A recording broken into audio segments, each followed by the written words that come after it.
Belakangan tengah viral di media sosial, video siswa SMP di Kabupaten Pasuruan, Jawa Timur mendebat gurunya ketika ditanya alasan tidak mengerjakan tugas sekolah. Video tersebut telah dibagikan di berbagai platform media sosial oleh sejumlah akun. Setelah viral, siswa SMP tersebut rupanya didatangi polisi dan memberikan klarifikasi. Siswa SMP itu juga Pendeman Kuburan. Sentono. Oh, di Sentono. Yo. Di kuburan. Iyo. Oh, sampean keping tur di kuburan kan? Iyo. Lah terus sampean apa kok ndek kene? Loh, sekolah.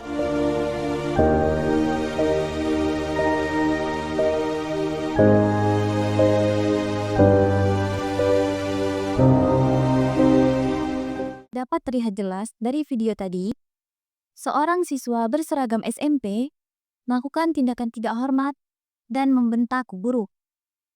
Hal ini dipicu karena guru yang bersangkutan menanyakan PR yang ternyata belum dikerjakan oleh siswa tersebut. Oleh karena itu, siswa tersebut membentak gurunya. Tidak hanya sampai di situ saja, puncaknya siswa ini juga membanting buku di depan gurunya. Hal ini disaksikan oleh teman-teman sekelasnya. Siswa tersebut juga menyatakan bahwa ia adalah seorang yang yatim piatu. Dengan penuh perhatian, guru tersebut menawarkan untuk merapikan rambut siswa tersebut yang telah terlihat panjang. Namun, tawaran tersebut ditolak mentah-mentah dengan sikap arogannya. Dari video yang viral ini membuat masyarakat geram terhadap sikap siswa tersebut.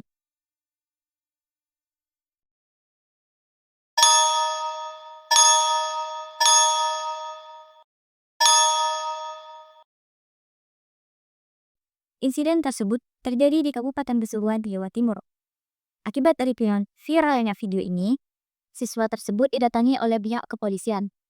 Siswa tersebut didampingi dengan keluarga dan pihak kepolisian mengklarifikasi kejadian di video tersebut.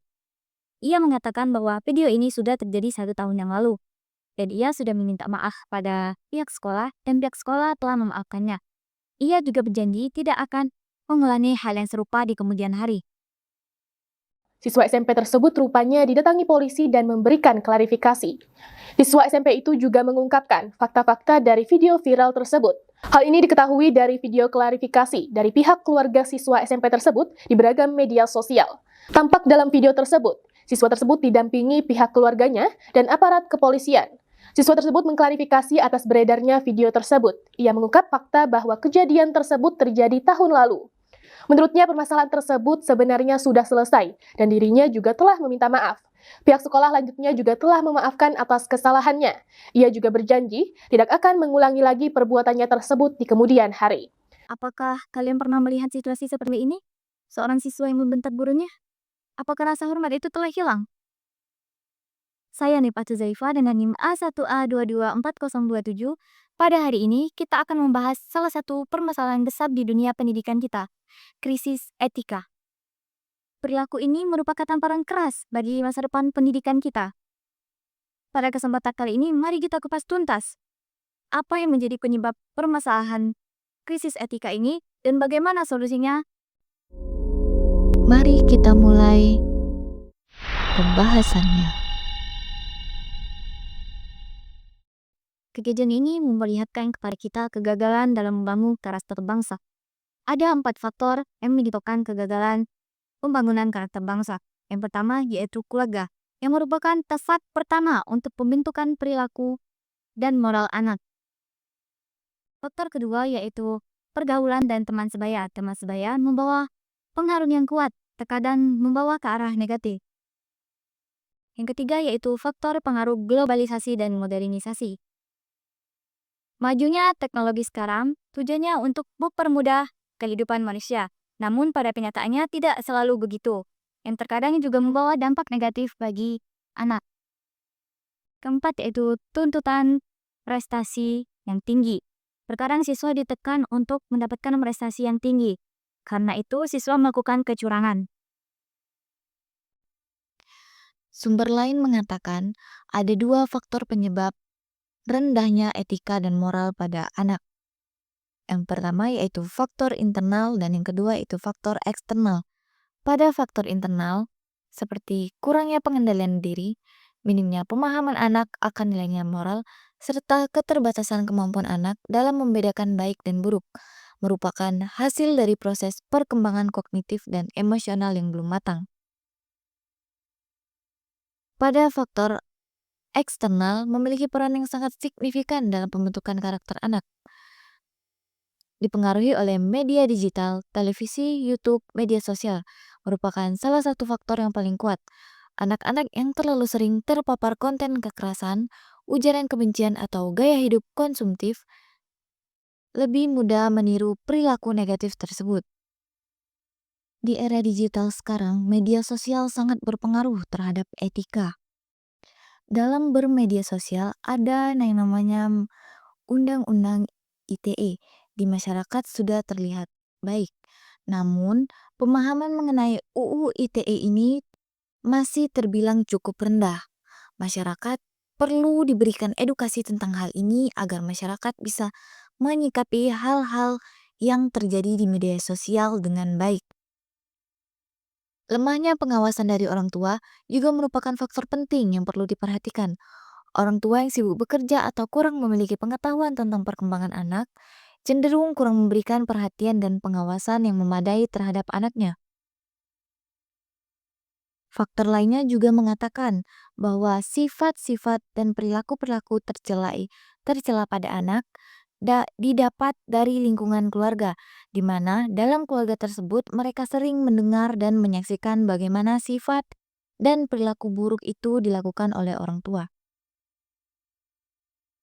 kakak kandung maupun kerabat terdekat mereka. Dari kejadian ini perlu adanya solusi untuk penindakan dirinya. Solusi yang pertama yaitu mengoptimalkan peran guru.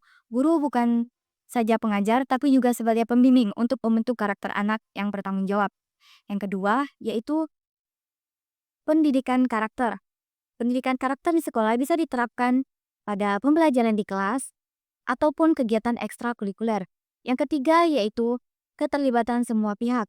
Guru, sekolah, orang tua, dan masyarakat. Perlu semua pihak ini terlibat agar pendidikan karakter berjalan dengan baik. Sumber lain juga mengatakan peran pendekatan transdisipliner digunakan dalam menghadapi krisis moral pada remaja.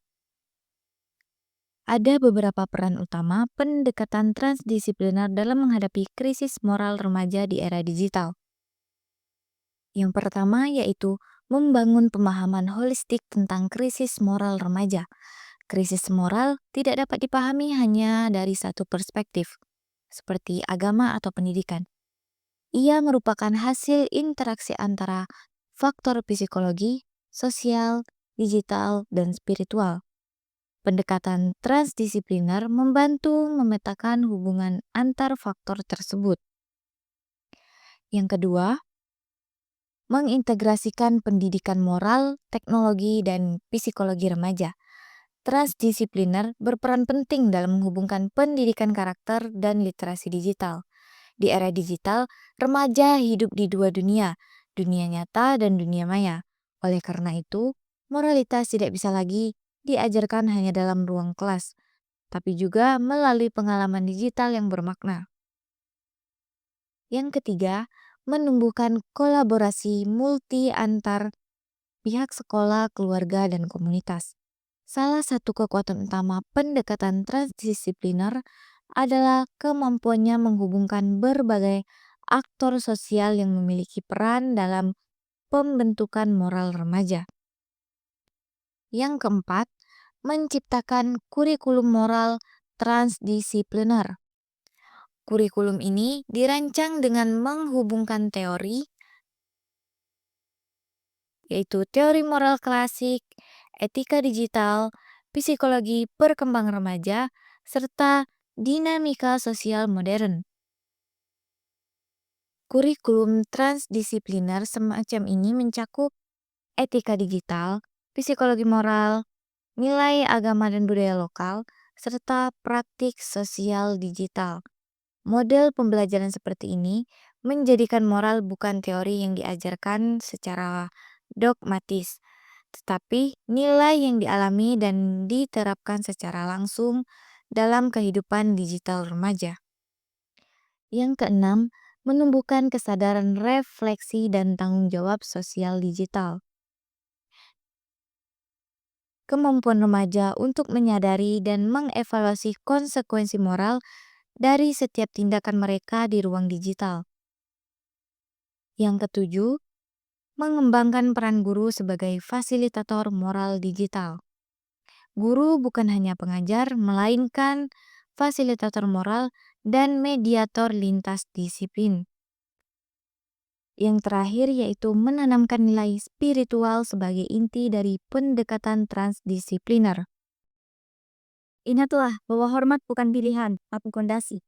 Jika Anda gagal menanamkan rasa hormat, maka Anda gagal membentuk manusia seutuhnya.